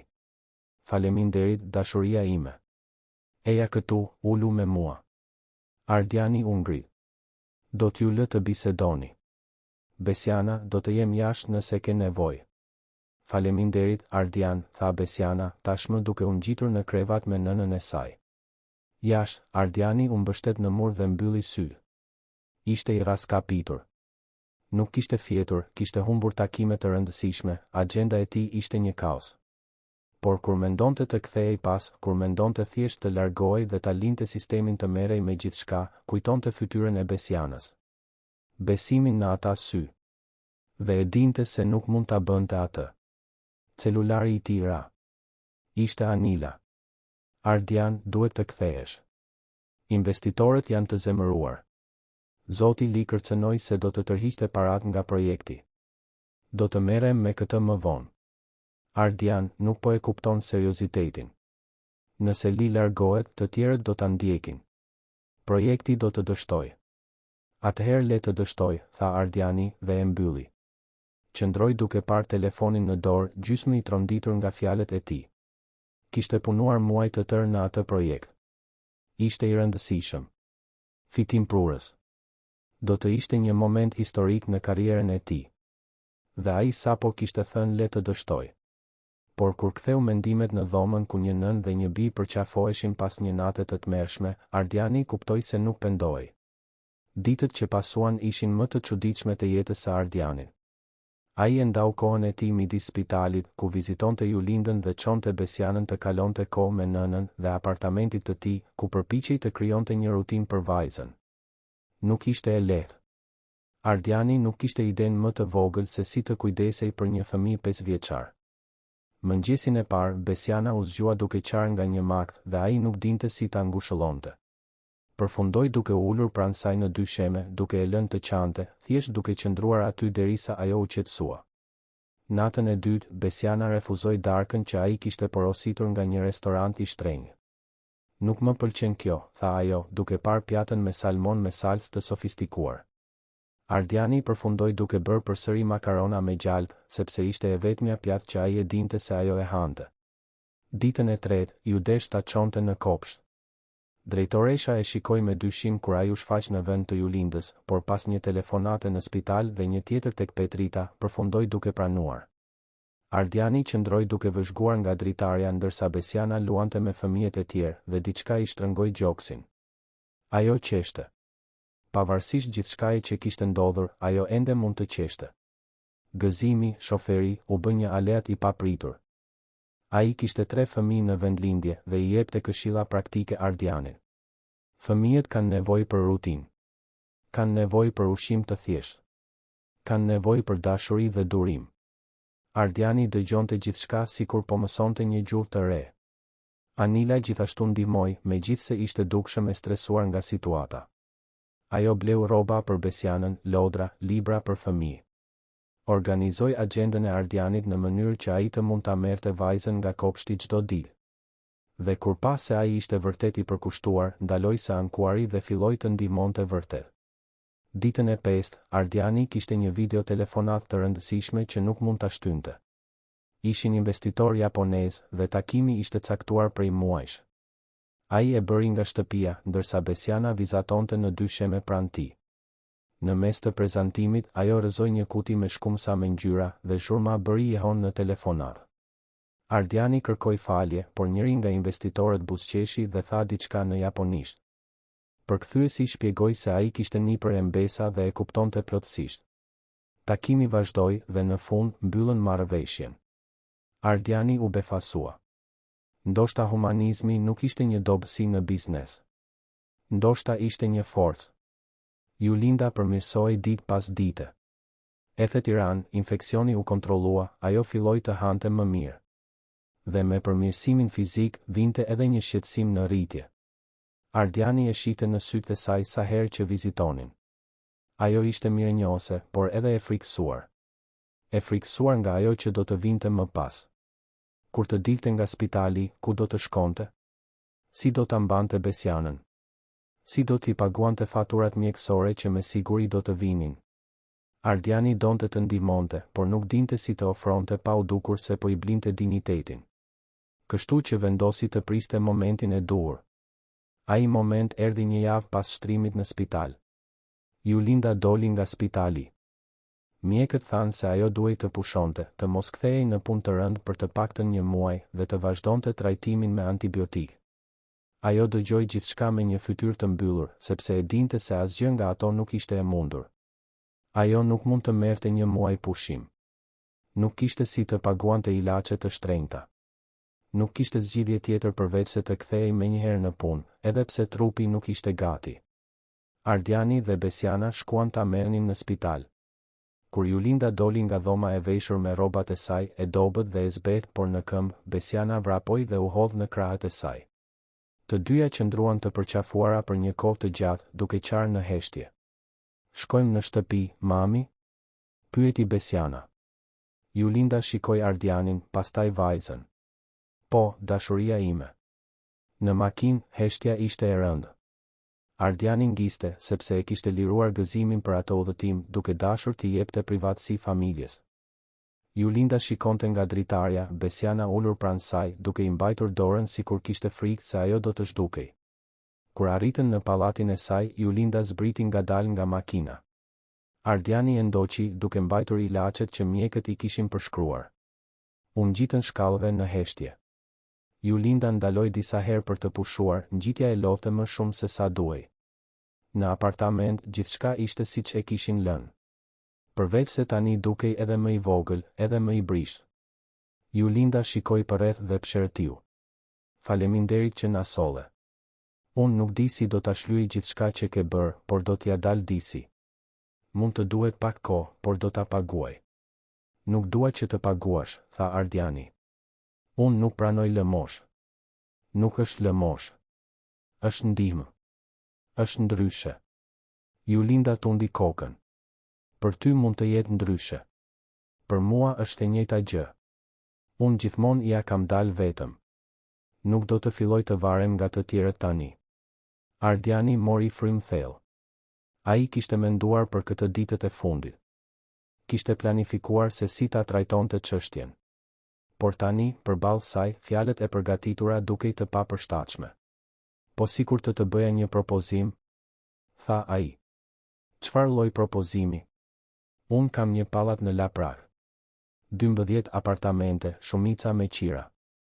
Kam nevojë për dikë që ta menaxhoj. Të mbledh qiran, të organizoj mirëmbajtjen, të merret me qiramarrësit, gjëra të tilla. Është një punë e vërtetë, me një pagë të denjë. A do të ishe e interesuar? Julinda e shikoi me dyshim. Pse unë? Ti nuk më njeh. Unë nuk kam përvojë me këtë. Por ti di të punosh fort. Dhe ke nevojë për një punë që nuk ta shkatëron trupin. Unë të besoj. Ti mezi më njeh. Unë njoh vajzën tënde. Dhe ajo është prova se kush je ti. Julinda qëndroi në heshtje, duke përpunuar. Cila është paga? Ardiani tha një shifër. Ishte më shumë se bujare, dhe ata të dy e dinin këtë. Julinda rudhi vetullat. Kjo është lëmosh e maskuar. Nuk është. Është paga e drejtë për punën. Dhe si pjesë e marrëveshjes, ti dhe Besiana do të banonit në një nga apartamentet. Pa qira, por do të ishe përgjegjëse për të mbajtur vendin në rregull. Julinda tundi kokën menjëherë. Jo. Unë paguaj qira. Është pjesë e paketës. Menaxheri banon në vend. Është normale. Atëherë unë paguaj një vlerë simbolike. E panegociueshme. Ardiani pshërtiu, por tundi kokën në shenjë pohimi. Në rregull. Një vlerë simbolike. Dhe unë dua një kontratë. Të nënshkruar. Që të jetë e qartë se kjo është një punë, jo një favor. Asnjë problem. Julinda e studioi për një moment të gjatë. Pse po e bën këtë? Ardiani mendoi për pyetjen. Mund të thoshte se ishte sepse kishte kuptim për biznesin. Mund të thoshte se vërtet kishte nevojë për një menaxhere. Por të dy do ta dinin se ishte gënjeshtër. Sepse, tha ai sinqerisht, ju të dyja më kujtuat se kush isha unë dikur. Para se të harroja se jeta është më shumë se para dhe biznes. Ju më kujtuat se çfarë ka vërtet rëndësi. Julinda ndjeu sytë t'i mbusheshin me lodh. I fshiu shpejt, duke mos dashur të tregonte dobësi. Në rregull. Unë pranoj. Por me një kusht. Cilin? Nëse në ndonjë moment ti mendon se unë nuk po bëj një punë të mirë, ti më pushon. Pa mëshirë, pa faj. Unë nuk dua të mbahem nga mëshira. Rën dakord. Ato u shpërngulën 2 javë më vonë. Apartamenti në Laprak ishte i thjeshtë, por i gjerë krahasuar me atë ku ishin mësuar. 2 dhoma gjumi, një kuzhinë e vërtet, banjo e plot, dhomë ndenjeje me dritë natyrale. Besiana vrapoi nga një dhomë në tjetrën, e magjepsur. Julinda qëndroi në mes të dhomës së ndenjes, duke parë përreth me lot në sy. Është hyni, mami? Pyeti Besiana. Është hyni, dashuria ime. Ardiani ndihmoi me shpërnguljen. Solli pak gjërat e tyre nga apartamenti i vjetër, bleu mobilje të reja, punsoi një ekip pastrimi për ta lënë gjithçka të patëmedh. Julinda pranonte gjithçka me nofullën e shtrënguar, krenaria duke luftuar me mirënjohjen. Ditën kur filloi zyrtarisht punën, Julinda e befasoi. Erdhi me një fletore plot shënime, pyetje për çdo apartament, çdo qiramarrës, çdo procedurë. Ajo kishte studiuar. Ishte përgatitur. Dhe në ditët në vijim dëshmoi se ishte më shumë se aftë. E organizuar, efikase, e prerë por e drejtë me qiramarrësit. Ardiani kishte bërë propozimin duke menduar ta ndihmonte, por kuptoi shpejt se ajo po punonte vërtet dhe po punonte mirë. Besiana filloi në një shkollë më të mirë në lagje. Bëri miq, sillte vizatime në shtëpi, tregonte histori të gjalla për atë që mësonte. Shite nënën çdo ditë, hante mirë, flinte në krevatin e saj. Transformimi tek ajo ishte i dukshëm. Ajo qeshte më shumë. Luante më shumë. Ishte më fëmijë. Ardiani vazhdoi të vizitonte. Në fillim, shpikte justifikime lidhur me punën, gjëra që Julinda duhej të dinte për pallatin. Por me kalimin e kohës, vizitat u bën më personale. Darka së bashku. Lojra me Besianën. Biseda të gjata pasi vajza flinte. Ai zbulonte më shumë për Julindën çdo ditë. Zbulonte se ajo adhuronte të lexonte, por nuk kishte kohë. Zbulonte se kishte një sens humori të thatë dhe inteligjent kur ishte e relaksuar. Zbulonte se këndonte me zë të ulët ndërsa gatuante. Zbulonte se, pas gjithë asaj ashpërsie të nevojshme, kishte një grua të ëmbël, ëndërrimtare, që kishte hequr dorë nga shumë gjëra, por kur nuk e kishte humbur shpresën. Dhe Julinda zbulonte gjëra për të gjithashtu. Zbulonte se pas biznesmenit të ftohtë kishte një burr të vetmuar që kishte harruar si të jetonte. Zbulonte se ai ishte qesharak kur e ulte gardhin. Zbulonte se ishte i sjellshëm në një mënyrë të qetë, duke bërë gjëra pa pritur njohje. Zbulonte se ai shikonte Besianën me një dashuri që shkonte përtej çdo detyrimi. Ishte kështu, ngadalë, që diçka filloi të ndryshonte mes tyre. Nuk ishte dramatike. Nuk ishte si në filma. Ishte në momentet e vogla. Në duart që takoheshin aksidentalisht dhe vonoheshin një sekond më shumë për t'u ndarë. Në shikimet që zgjateshin. Në bisedat që bëheshin më të gjata, më të thella. Në të qeshurat e përbashkëta. Në rehatin e pranisë së njëri tjetrit. Por të dy rezistonin. Ardiani sepse mendonte se po përfitonte nga një situatë vulnerabiliteti. Julinda sepse kishte frikë të priste të vetmen stabilitet që Besiana kishte njohur. Kështu që mbetën në atë gjendje të ndërmjetme. Më shumë se miq, më pak se diçka më shumë. Të bllokuar midis asaj që ndjenin dhe asaj që mendonin se ishte e drejtë të ndjenin. 3 muaj pas asaj nate në dëbor, jeta kishte marrë një rutinë çuditërisht komode. Ardiani ende punonte, por diçka kishte ndryshuar. Nuk ishte më njeriu që kalonte 18 orë në zyrë. Tani ai kishte angazhime. Të merrte Besianën nga shkolla të premteve kur Julinda ishte veçanërisht e zënë. Darka në apartamentin në La Prag. Fundjava ku të tre bënin gjëra të thjeshta si të shkonin në park ose në kinema. Kompania nuk ishte shembur, siç kishte friksuar ai fshehurazi. Në fakt, disa kontrata madje u përmirësuan. Ardiani kuptoi se kur nuk ishte i raskapitur dhe i obsesionuar, merrte vendime më të mira. Kishte më shumë qartësi. Shite kënde që më parë i humbiste. Anila e kishte komentuar ndryshimin tek ai. Dukesh më njerëzor, i tha një ditë, dhe megjithse fjalia ishte e çuditshme, Ardiani e kuptoi se çfarë donte të thoshte. Ai ndihej më njerëzor. Më i gjallë. Por kishte një tension të pasgjidhur mes tij dhe Julindës. Rritej me çdo shikim të zgjatur, me çdo bisedë që zgjatej deri natën vonë, me çdo moment kur duart e tyre prekeshin dhe të dy shtiresheshin se nuk do të thoshte asgjë. Ardiani e dinte se çfarë ndjente. Ishte i dashuruar. Por nuk e dinte nëse kishte të drejtë të ishte. Ai kishte kaq shumë dhe ajo kishte kaq pak. Si të dinte nëse ajo që ndjente ajo ishte e vërtet apo thjesht mirënjohje e maskuar? Ishte Besiana ajo që e detyroi çështjen, pa e kuptuar fare. Ishte një pasdite e shtunë dhe të tre ishin në apartament. Julinda përgatiste darkën, Ardiani ndihmonte disi pa mjeshtëri duke prerë perime dhe Besiana vizatonte në tryezën e dhomës së ndenjes. Pa pritur, vajza pyeti në mënyrën e drejtë për drejtë siç din vetëm fëmijët, Ardian, ti do të bëhesh babi im? Heshtja që pasoi ishte shurdhuese. Ardiani ndaloi me thikën në ajër. Julinda ngriu me tenxhere në dorë. Besiana, filloi Julinda, zëri i mbytur. Çfarë, mami? Pyeti Besiana, e pafajshme. Mua më pëlqen Ardiani. Ai është i mirë. Dhe ai na do ne. Pse nuk mund të bëhet babi im? Ardiani shikoi Julindën. Ajo ishte e kuqe, qartësisht e turpëruar. Nuk funksionon kështu, dashuria ime, i tha ajo vajzës. Ardiani është miku ynë. Një mik shumë i mirë. Por ai ka jetën e tij. Por ai është gjithmonë këtu, këmbënguli Besiana. Dhe ai kujdeset për ne. A nuk është kjo ajo që bëjnë baballarët? Julinda hapi dhe mbylli gojen, pa fjalë. Ardiani ndjeu zemrën t'i rrihte aq fort sa që ishte i sigurt se ato mund ta dëgjonin. Besiana, tha ai më në fund, duke u ulur për të qenë në lartësinë e saj. Unë kujdesem shumë për ty dhe nënën tënde. Shumë. Por këto gjëra janë të komplikuara për të rriturit. Pse? Sepse janë. Besiana bëri buzët top. Gjithmonë kur të rriturit nuk din të shpjegojnë diçka, thonë se është e komplikuar. Ardiani lëshoi një të qeshur pa humor. Vajza kishte të drejtë. Ai shikoi Julindën, e cila shmangte shikimin e tij. Atmosfera u bë e rëndë, e parehatshme.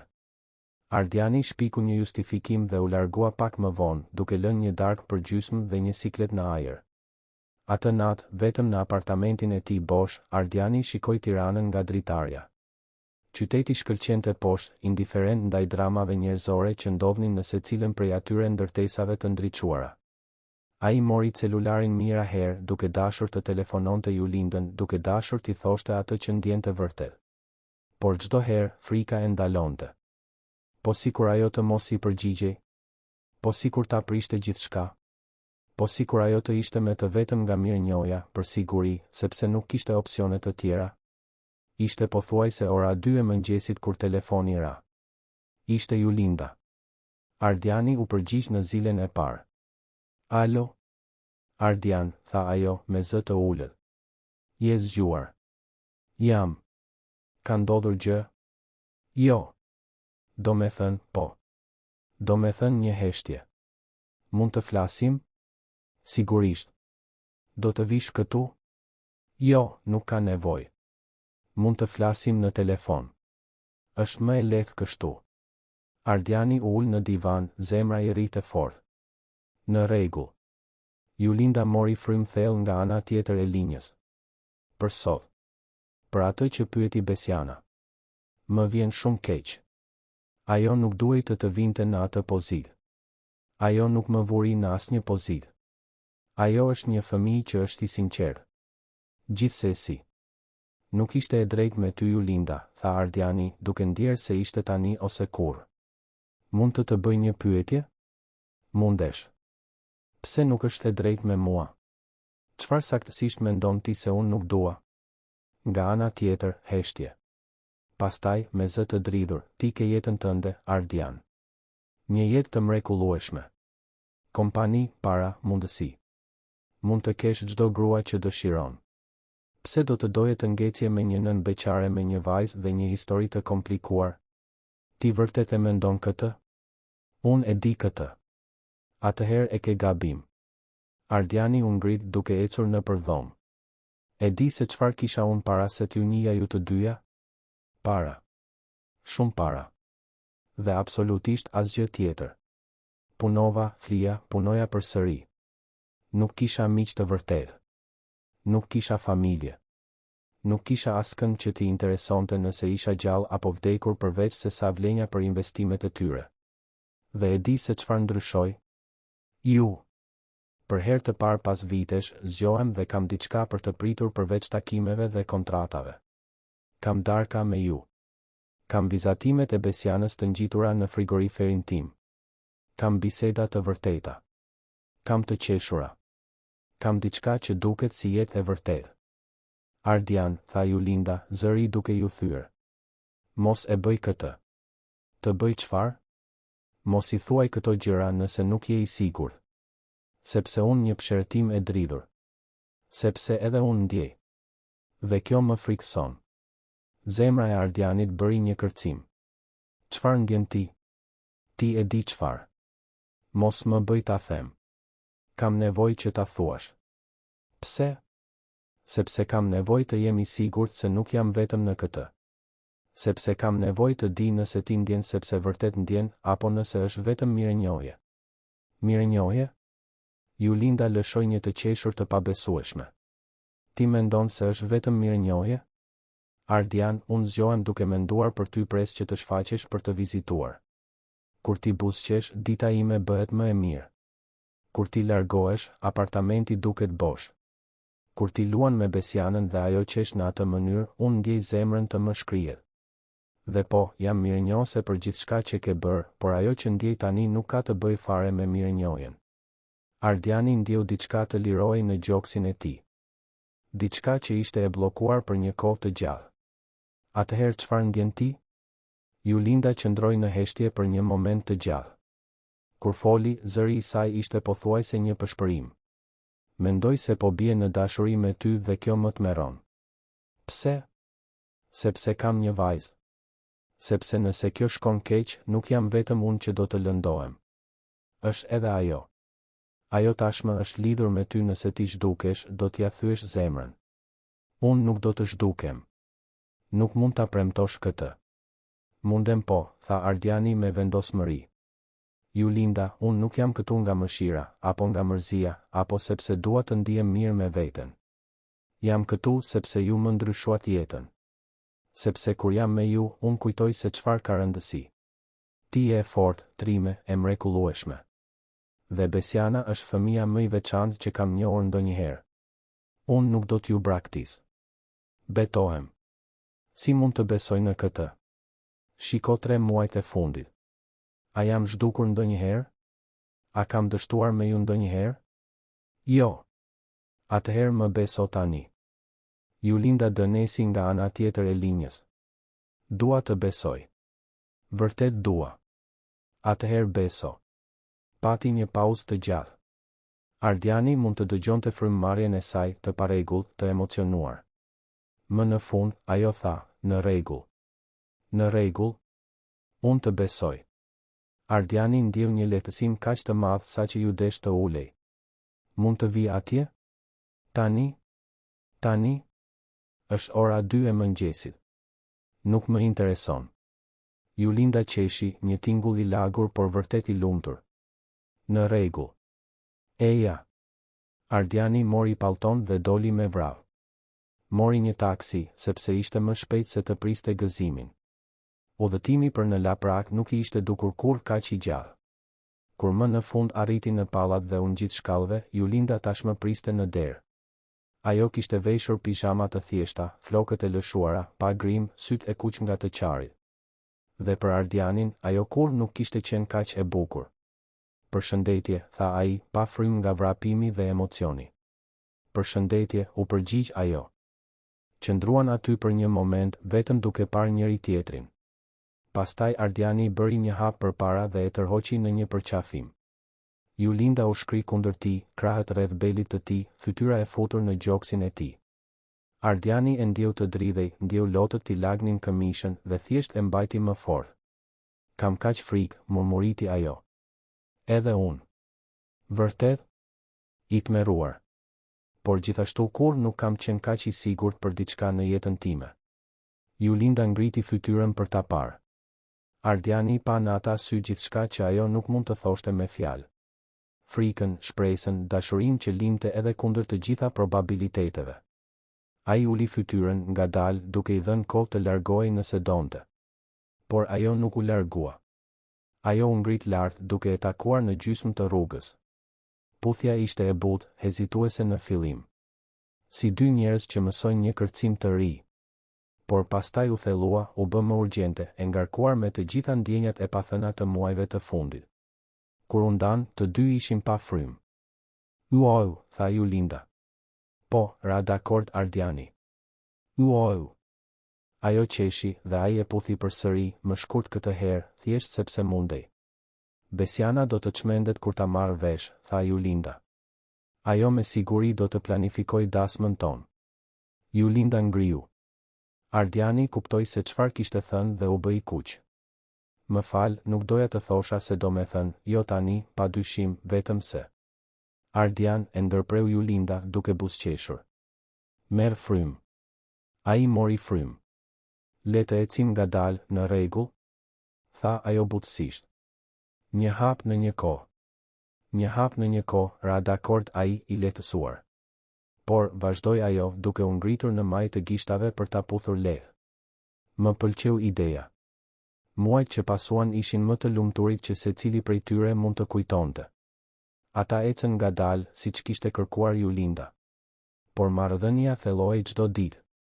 Ardiani kalonte gjithnjë e më shumë kohë në laprak, më pak kohë në apartamentin e tij bosh. Filloi të linte gjëra në apartament. Një furçë dhëmbësh. Rroba shtesë. Libra. Pa e kuptuar, ai vend i vogël u bë më shumë shtëpi se sa apartamenti luksos kishte qenë ndonjëherë. Besiana ishte rrezatuese. Ajo kishte atë që gjithmonë kishte dashur pa e ditur se e donte. Një familje. E quante Ardianin baba tani dhe ai kur nuk e korrigjonte. Në fakt, sa herë që e dëgjonte, ndjente zemrën të zgjerohej pak më shumë. Puna vazhdonte, por Ardiani kishte gjetur një ekuilibër. Mësoi të delegonte, të besonte në ekipin e tij, të mos kishte nevojë të kontrollonte çdo detaj.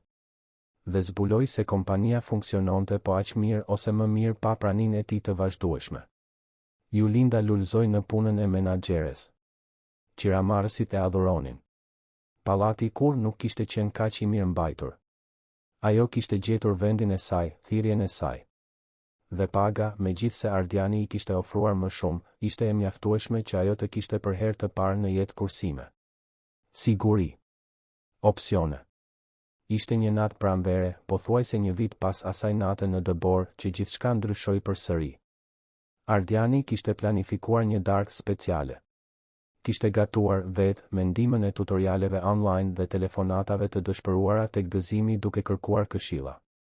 Nuk ishte perfekte, por ishte bërë me dashuri. Pas darkës, me Besianën tashmë në gjumë, Ardiani mori dorën e Julindës dhe e çoi në balkonin e vogël të apartamentit. Nata ishte e kthjellët, yjet të dukshëm pavarësisht dritave të qytetit. Duhet të them diçka, tha ai. Julinda u duke shqetësuar. Gjithçka në rregull? Po. Më shumë se në rregull. Por duhet ta them këtë para se të humbas guximin. Po më trem. Ardiani mori frym thellë. E mban mend kur u takuam?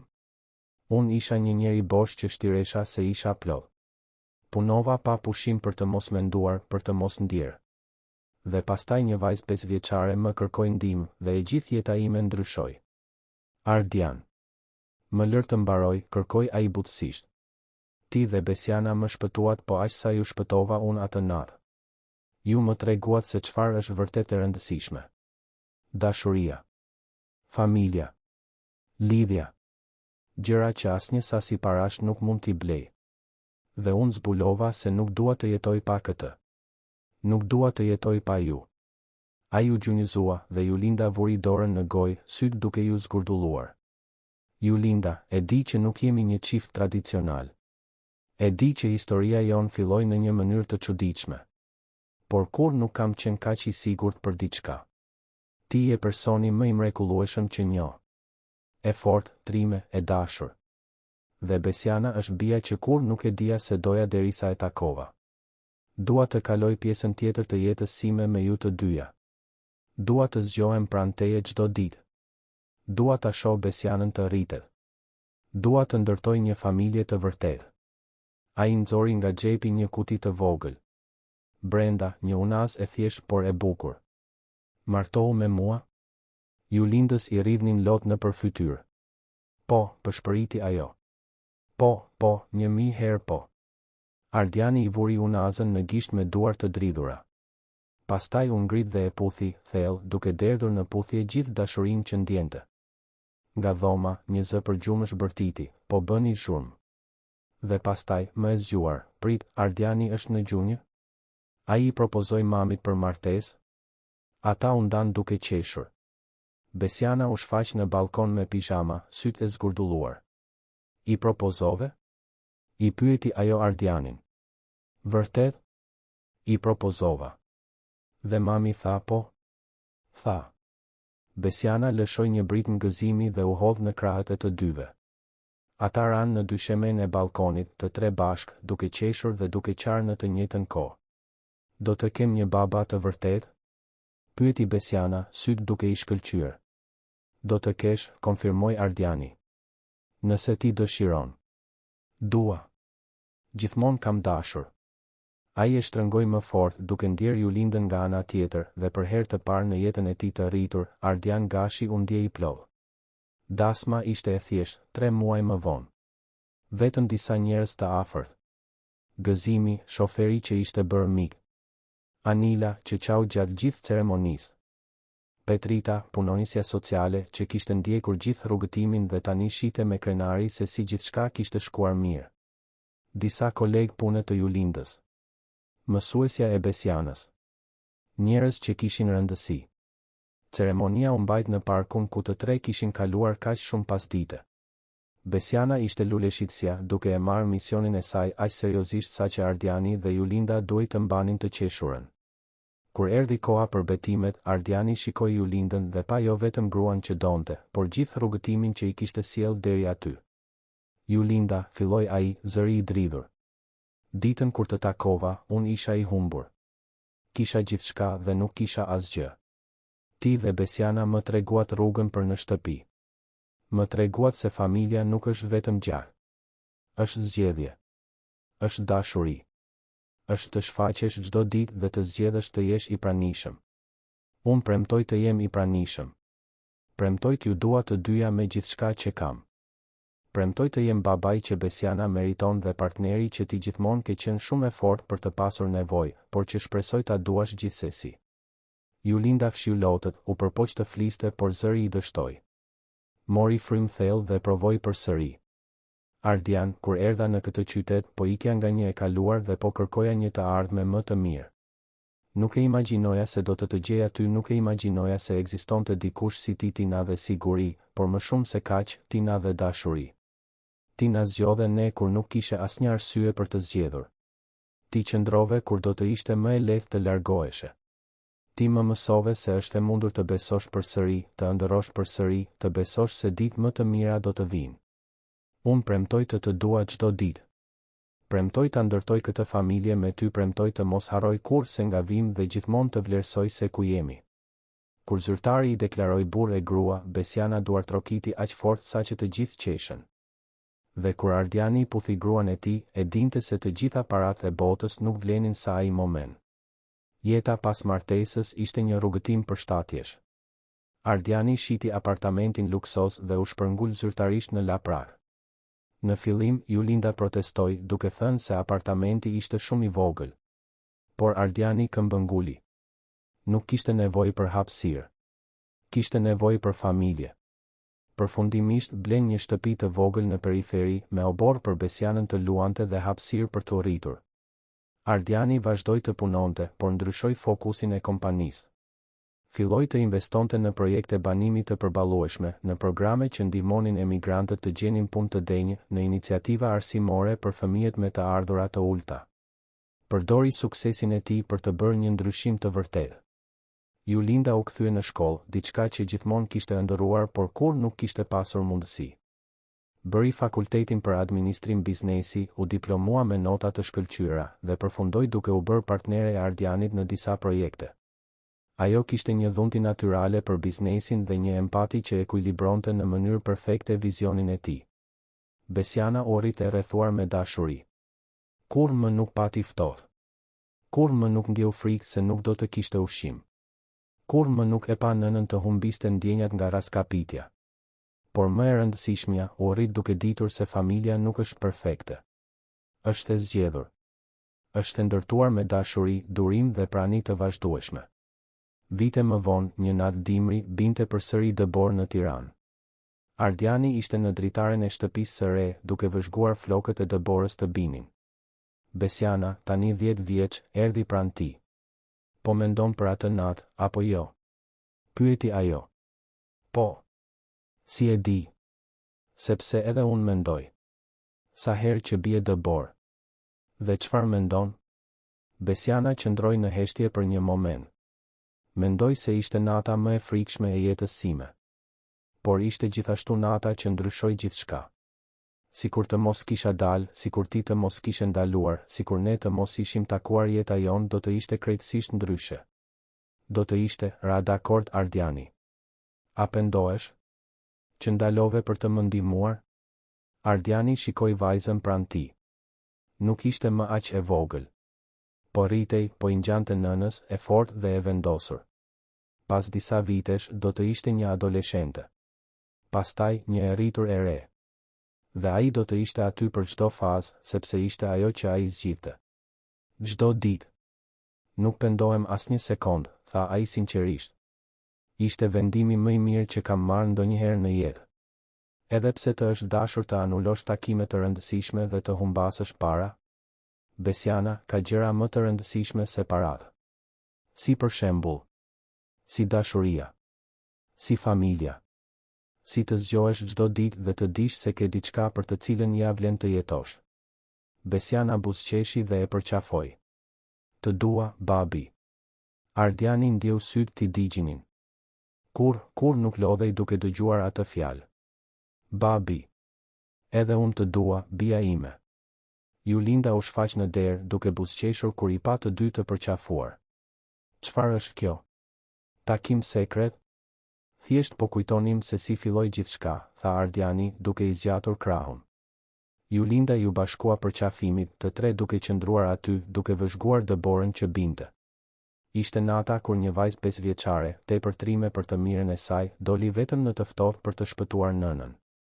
Ishte nata kur një biznesmen milioner, bosh nga brenda pavarësisht gjithë parave, ndaloi për të ndihmuar. Ishte nata kur një nën luftëtare, e shtrirë në dyshemen e një apartamenti të vogël, mori një mrekulli që nuk e kishte kërkuar por dëshpërimisht i nevojitej. Ishte nata që ndryshoi 3 jetë për gjithmonë. Dhe ndërsa Debora vazhdonte të binte jashtë, brenda shtëpisë kishte ngrohtësi, kishte dashuri, kishte familje. Jo familja që secili prej tyre kishte imagjinuar, por familja që kishin zgjedhur. Familja që kishin ndërtuar së bashku, një ditë në një kohë, një zgjedhje në një kohë. Dhe kjo, zbuloi Ardiani atë natë dimri kaq shumë vite më vonë, ishte më e vlefshme se çdo perandori që ai mund të kishte ndërtuar. Të dashur dëgjues, shpresojmë që historia e Ardianit, Julindës dhe Besianës t'ju ketë prekur zemrën. Nëse jeni emocionuar me këtë rrugëtim dashurie, guximi dhe rinisjeje, klikoni butonin pëlqej, abonohuni në kanal dhe na tregoni në komente se çfarë ju la më shumë mbresa. A do të ndihmoni dik në vështirësi edhe pse nuk e njihni? A besoni në familjet e zgjedhura? Çdo ditë, ne sjellim histori intensive si kjo, që zbulojnë anën më të thellë të shpirtit njerëzor dhe na kujtojnë se thesaret më të mëdha të jetës nuk mund të blihen, por ndërtohen me dashuri dhe prani. Ju presim në episodin e ardhshëm.